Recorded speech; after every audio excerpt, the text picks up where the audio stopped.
নমস্কাৰ বন্ধুসকল, মই সিদ্ধাৰ্থ শংকৰ কলিতা আৰু এটা নতুন ভিডিঅ' লৈ মই মোৰ চেনেল সিদ্ধাৰ্থ শংকৰ কলিতালৈ আপোনালোকক আদৰণি জনাইছোঁ।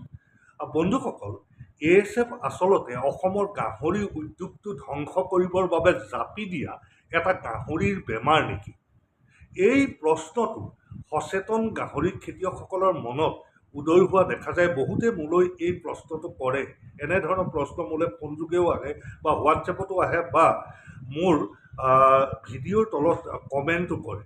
মই তেনে এটা আচলতে প্ৰশ্ন বা কমেণ্ট মই পঢ়ি দিব বিচাৰিছোঁ। এই প্ৰশ্নটো কৰিছিলে বিকাশ কলিতাই প্ৰশ্নটো এনেধৰণে কৰিছে। এটা কথা মন কৰিব, ব্ৰইলাৰ ফাৰ্মবোৰ যেতিয়া অসমীয়া যুৱকৰ হাতত আছিল তেতিয়া বছৰে বছৰে এবিধ বেমাৰ আহিছিল, বাৰ্ড ফ্লু বুলি। এটা সময়ত এই ব্ৰইলাৰ ফাৰ্মবোৰ পুঁজিপতিৰ হাতত গুচি গ'ল। তেতিয়াৰ পৰা কিন্তু বাৰ্ড ফ্লু বোলা বেমাৰটো নাইকিয়া হৈ গ'ল। ASFটো ঠিক তেনেকুৱা যেনেই লাগে। অৰ্থাৎ চৰকাৰৰ নীতি হ'ল অসমৰ ল'ৰা ছোৱালী স্বাৱলম্বী হোৱা মানেই সিহঁতৰ বিপদ। চৰকাৰৰ মতে হিতাধিকাৰী হৈ থাকিব লাগে, তেতিয়া সিহঁত ক্ষমতাত থকাত সহজ হয়। গতিকে এনেধৰণৰ বিভিন্ন প্ৰশ্ন আহে। বিভিন্নজন সচেতন গাহৰি খেতিয়কৰ মনত এনেধৰণৰ প্ৰশ্নৰ উদয় হয়। কাৰণ আজিৰ পৰা বেছ কিছুদিন আগতে যেতিয়া আমাৰ থলুৱা ল'ৰাহঁতে ব্ৰইলাৰ ফাৰ্ম কৰিছিল বা ব্ৰইলাৰ ব্যৱসায় কৰিছিল, সেই সময়ত বাৰ্ড ফ্লু বেমাৰ আহিছে বুলি হাজাৰ হাজাৰ ব্ৰইলাৰ অসমত নিধন কৰা হৈছিল। তাৰপিছত যেতিয়া এই ব্ৰইলাৰ ফাৰ্মখিনি বহিৰাগত কোম্পানীৰ হাতলৈ গুচি গ'ল, তাৰপিছতে বাৰ্ড ফ্লু অসমত নোহোৱা হ'ল আৰু বাৰ্ড ফ্লুৰ নামত কোনো ব্ৰইলাৰ নিধন কৰা দেখা নগ'ল। গতিকে যেতিয়া আফ্ৰিকান স্ৱাইন ফিভাৰ অসমত প্ৰৱেশ কৰিছে, তেতিয়া সচেতন যিসকল গাহৰি পালক তেওঁলোকৰ মনত এনেকুৱা এটা প্ৰশ্ন উদয় হোৱাটো স্বাভাৱিক। কিন্তু আচলতে সঁচাকৈ হয়নে? সঁচাকৈ আফ্ৰিকান স্ৱাইন ফিভাৰ অসমৰ গাহৰি উদ্যোগটো খিলঞ্জীয়াৰ হাতৰ পৰা কাঢ়ি নিবৰ বাবে জাপি দিয়া এটা গাহৰিৰ মহামাৰী নেকি? কিন্তু সেইটো নহয়। মই এটা কথা কওঁ, ক'ভিডৰ সময়ত ক'ভিড যেতিয়া হৈছিল তেতিয়াও এনেধৰণৰ এটা প্ৰশ্ন উদয় হৈছিল, ক'ভিড আচলতে মেডিকেল হক্স নেকি?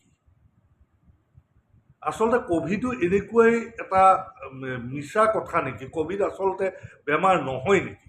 কিন্তু হাজাৰ হাজাৰ মানুহৰ কেনেকৈ মৃত্যু হ'ল? যদি ক'ভিড বেমাৰ নাছিল তেতিয়াহ'লে হাজাৰ হাজাৰ মানুহৰ, লাখে লাখে মানুহৰ কেনেকৈ মৃত্যু হ'ল?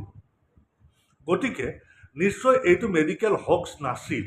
এই ASF অৰ্থাৎ আফ্ৰিকান স্ৱাইন ফিভাৰ কেতিয়াও অসমৰ গাহৰি উদ্যোগটো ধ্বংস কৰিবৰ বাবে জাপি দিয়া এটা ডিজিজ নহয়। এই কথাটো আপোনালোকে ভুল নুবুজিব। আফ্ৰিকান স্ৱাইন ফিভাৰ DNA ভাইৰাছৰ দ্বাৰা সংক্ৰমিত হয়। ঠিক তেনেকুৱা এটা ডিজিজ আমাৰ অসমত আছেই, classical swine fever. Classical swine fever RNA ভাইৰাছৰ দ্বাৰা সংক্ৰমিত হয়। আফ্ৰিকান স্ৱাইন ফিভাৰৰ সংক্ৰমণ দ্ৰুত হয় আৰু খুব বেছি সংক্ৰমিত হয়, আৰু ইয়াত মৰ্টেলিটি হাৰ সকলোতকৈ বেছি। কাৰণ বেছি হোৱাৰ কাৰণটো হ'ল ইয়াৰ কোনো ভেকচিন নাই, ইয়াৰ কোনো ট্ৰিটমেণ্ট নাই। আনহাতে আমাৰ যিটো ক্লাছিকেল স্ৱাইন ফিভাৰ, ইয়াৰ মৰ্টেলিটি হাৰ আফ্ৰিকান স্ৱাইন ফিভাৰতকৈ কম, কাৰণ ইয়াৰ ভেকচিন আছে। ইয়াৰ ভেকচিন দিয়াৰ পিছত যদি ভেকচিন দি ৰখা যায়, তাৰপিছত যদি কেনেবাকৈ ক্লাছিকেল স্ৱাইন ফিভাৰ হয়, তাৰ ট্ৰিটমেণ্ট কৰিলে ভাল হৈ যায়। কিন্তু আফ্ৰিকান স্ৱাইন ফিভাৰ যিহেতু ভেকচিন নাই, গতিকে এই বেমাৰটো যদি এবাৰ হয়, ইয়াক ট্ৰিটমেণ্ট কৰিলে ভাল নহয়। আৰু আপোনালোকে কেতিয়াও ভুল নুবুজিব যে আফ্ৰিকান স্ৱাইন ফিভাৰটো অসমৰ গাহৰি উদ্যোগটো ধ্বংস কৰিবৰ বাবে জাপি দিয়া এটা বেমাৰ। কাৰণ এইটো কেতিয়াও নহয়। আপোনালোকে এইটো ভুল কেতিয়াও নকৰিব। বন্ধুসকল, এতিয়া আহিছোঁ আমাৰ নিয়মীয়া প্ৰশ্নোত্তৰ শিতান সংবিধানত। আজি সংবিধান শিতানৰ প্ৰথম প্ৰশ্নটো লৈছোঁ। কৰিছে ইয়াত জোনবলা বয় বুলি লিখা আছে। তেখেতে লিখিছে, কিন্তু গুৱাহাটীত চোন এতিয়াও গাহৰিৰ মাংস 400 টকা কেজিত বিক্ৰী কৰি আছে। ডাঙৰীয়া, এইখিনিতে কওঁ, গুৱাহাটী কামৰূপ মেট্ৰত গাহৰি নিষিদ্ধ কৰা হোৱা নাই। কামৰূপ মেট্ৰত আফ্ৰিকান স্ৱাইন ফিভাৰ তেনেদৰে সংক্ৰমণ হয়তো পোৱা নাই, সেইকাৰণে গাহৰি নিষিদ্ধ কৰা হোৱা নাই। গাহৰি মাংসত বিক্ৰী। গতিকে তাত গাহৰি মাংস বিক্ৰী হৈ আছে। যিসমূহ জিলাত আচলতে গাহৰি মাংস নিষিদ্ধ হোৱা নাই সেইসমূহ জিলাত গাহৰি মাংস বিক্ৰী কৰি থাকিব পাৰিব, আৰু যিসমূহ জিলাত আচলতে গাহৰি মাংস নিষিদ্ধ কৰি থোৱা হৈছে সেইসমূহ জিলাতহে গাহৰি মাংস বিক্ৰী কৰা নহয়। গতিকে গুৱাহাটীত যিহেতু নিষিদ্ধ কৰা হোৱা নাই, গুৱাহাটীত গাহৰি মাংস বিক্ৰী কৰি থাকিব পাৰিব। এইবাৰ দীপু বৰাৰ প্ৰশ্নটো লৈছোঁ। তেখেতে লিখিছে, আমাৰ গহপুৰত ধামাকা চলি আছে, গাহৰি মাংসৰ বজাৰত 4-5টাকৈ কাটি আছে অপেন। বৰা ডাঙৰীয়া, গহপুৰ যেতিয়া বিশ্বনাথ জিলাত গাহৰি নিষিদ্ধ হৈ থকা নাই। প্ৰথম অৱস্থাত নিষিদ্ধ কৰিছিল আজিৰ পৰা 3 মাহমান আগতে, যেতিয়া প্ৰতাপগড়ৰ এখন ফাৰ্মত আফ্ৰিকান সোয়াইন ফিভাৰ উপস্থিতি ধৰা পৰিছিল। তেতিয়া তাৰ 10 কিলোমিটাৰ ৰেডিয়াছত গাহৰি মাংস কটা বন্ধ কৰি দিয়া হৈছিল। আমাৰ যিখন গাহৰি ডাঙৰ বজাৰ ডিকৰাই বজাৰ, সেই বজাৰখনো বন্ধ কৰি দিয়া হৈছিল। গতিকে এতিয়া বিশ্বনাথত আফ্ৰিকান সোয়াইন ফিভাৰৰ উপস্থিতি ধৰা পৰা নাই। গতিকে প্ৰশাসনে গাহৰি মাংস কটাত নিষেধাজ্ঞা জাৰি কৰা নাই। সেয়ে হয়তো গহপুৰত চলি আছে। এইটো যিহেতু নিষিদ্ধ কৰা নাই, তেতিয়াহ'লে তাত বিক্ৰীত কোনো বাধা নাই। বিশ্বনাথতো বিক্ৰী হৈ আছে, তাত কোনো বাধা নাই। গতিকে যিসমূহ জিলাত মই আগতেও কৈ আহিছোঁ, যিসমূহ জিলাত আচলতে নিষিদ্ধ কৰি থৈছে সেইসমূহ জিলাত গাহৰি মাংস কটা বন্ধ হৈ আছে। এইবাৰ পল্লৱী কাশ্যপৰ প্ৰশ্নটো লৈছোঁ। তেখেতে লিখিছে, দাদা মই তিনিচুকীয়াৰ পৰা কৈছোঁ, দাদা গাভিনী গাহৰিক পেলুৰ দৰৱ খুৱাব নোৱাৰি নেকি, জনাবচোন। মই এই সম্পৰ্কে এটা ভিডিঅ' আগতে বনাইছিলোঁ, পেলুৰ দৰৱ কেনেকৈ খুৱাব লাগে বা গাভিনী গাহৰিৰ ক্ষেত্ৰত পেলুৰ দৰৱ ব্যৱহাৰ কৰিব পাৰি নেকি। আপুনি নিশ্চয় মোৰ ভিডিঅ'টো চোৱা নাই, তথাপিও কৈছোঁ বাৰু। গাভিনী গাহৰিৰ ক্ষেত্ৰত পেলুৰ দৰৱ ব্যৱহাৰ কৰিব পাৰি। আপুনি ফেনবেণ্ডাজল কম্পাউণ্ডৰ যিকোনো পেলুৰ দৰৱ ব্যৱহাৰ কৰিব পাৰে। কোম্পানী যিকোনো হ'ব পাৰে, কিন্তু কম্পাউণ্ডটো ফেনবেণ্ডাজল হ'ব লাগিব। এলবেণ্ডাজল কম্পাউণ্ডৰ পেলুৰ দৰৱ কেতিয়াও গাভিনী গাহৰিৰ ক্ষেত্ৰত ব্যৱহাৰ নকৰিব। আপুনি সদায় মনত ৰাখিব, ফেনবেণ্ডাজল কম্পাউণ্ডৰ পেলুৰ ঔষধহে গাভিনী গাহৰিৰ ক্ষেত্ৰত ব্যৱহাৰ কৰিব লাগে। কিন্তু মই এটা কথা কওঁ, মোৰ ফাৰ্মত মই গাভিনী গাহৰিৰ ক্ষেত্ৰত পেলুৰ দৰৱ ব্যৱহাৰ নকৰোঁ। এইবাৰৰ প্ৰশ্নটো লৈছোঁ। ইয়াত মাৰাক টিভি বুলি লিখা আছে। তেখেতে লিখিছে, দাদা মই কোকৰাঝাৰ ডিষ্ট্ৰিক্টৰ পৰা কৈছোঁ, আমাৰ ইয়াত ASF নাই, গাহৰিৰ মাংস বিক্ৰী কৰি আছে, বৰ্তমান ভালে আছে। ডাঙৰীয়া, খুব ভাল কথা। কোকৰাঝাৰত এতিয়ালৈকে ASFৰ সংক্ৰমণ নাই বুলি গম পাই আছোঁ।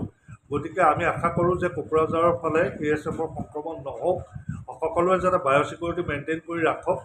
গতিকে ঠিক তেনেকৈ যদি বায়'চিকিউৰিটি মেইনটেইন কৰি ৰাখে, তেতিয়াহ'লে আচলতে ASFৰ সংক্ৰমণ নহয়। আৰু যিহেতু ASFৰ সংক্ৰমণ নাই, সেয়ে আপোনালোকৰ তাত গাহৰি মাংস বিক্ৰী হৈ আছে। আৰু জিলা প্ৰশাসনে যদি সংক্ৰমণ হয় তেতিয়াহে জিলা প্ৰশাসনে বন্ধ কৰে। আচলতে সংক্ৰমণ নাই কাৰণে আপোনালোকৰ জিলাত গাহৰি মাংস বিক্ৰীৰ নিষেধাজ্ঞা জাৰি কৰা নাই। এইটো এটা ভাল কথা। এইবাৰ কংকন গগৈৰ প্ৰশ্নটো লৈ আহিছোঁ। তেখেতে লিখিছে, দাদা মোৰ গাহৰিজনী মেষ্টাৰাইটিছ হৈছে, কি কৰিলে ভাল হ'ব, প্ৰথম পোৱালি দিছে, মোৰ প্ৰথম অভিজ্ঞতা। গগৈ ডাঙৰীয়া, আচলতে আপুনি এজন ভেটেৰিনেৰিয়ানৰ পৰামৰ্শ লওক, ইনজেকশ্যন দিব লাগিব।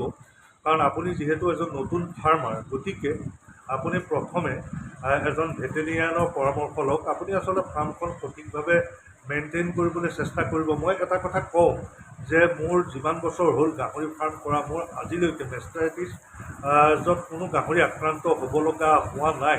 এইটো আচলতে অলপ সাৱধানতা ল'ব লাগে পোৱালিক গাখীৰ খুওৱাৰ ক্ষেত্ৰত। গতিকে আপুনি এজন অভিজ্ঞ ভেটেৰিনেৰিয়ানৰ পৰামৰ্শ লওক, নিশ্চয় ইনজেকশ্যন দিব লাগিব, তেতিয়া ভাল হৈ যাব। বন্ধুসকল, বাহিৰলৈ চাওক, প্ৰচণ্ড বৰষুণ দি আছে। এইকেইদিন বৰষুণ নোহোৱাৰ বাবে আচলতে পথাৰত মানুহে ৰুব পৰা নাই। এতিয়া আজি মুষলধাৰে বৰষুণ দিছে, খুব ভাল লাগিছে। অন্ততঃ মানুহে পথাৰত এতিয়া ৰুব পাৰিব। গতিকে বন্ধুসকল, ভিডিঅ'টো আৰু দীঘলীয়া নকৰোঁ। ভিডিঅ'টো চাই কেনেকুৱা পালে কমেণ্ট কৰি জনাবচোন। যদি ভাল পালে লাইক, কমেণ্ট, শ্বেয়াৰ কৰিবলৈ নাপাহৰিব। আৰু যদি মোৰ চেনেলটোলৈ প্ৰথম আহিছে তেতিয়াহ'লে ছাবস্ক্ৰাইব কৰি দিবলৈ নাপাহৰিব। আৰু এটা নতুন ভিডিঅ' লৈ আকৌ আপোনালোকৰ ওচৰলৈ আহিম। ধন্যবাদ।